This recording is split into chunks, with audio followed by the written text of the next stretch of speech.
The rich love debt, the poor fear it, and the middle class gets crushed by it. That sounds crazy because we were all taught to avoid debt. But debt isn't the problem.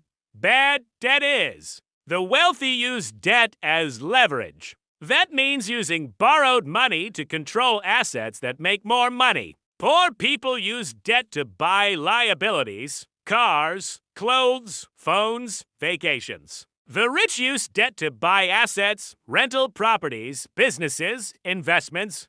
Here's an example. Instead of paying $200,000 cash for a rental property, a wealthy investor puts down $40, zero, and borrows the rest.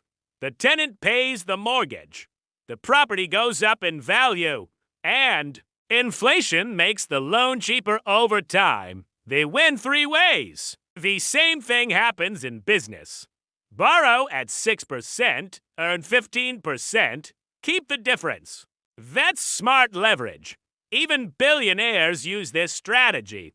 The real difference isn't income. It's financial education. Debt used for consumption makes you poorer.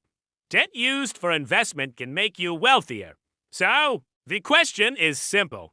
Will you use debt as a tool or let it use you?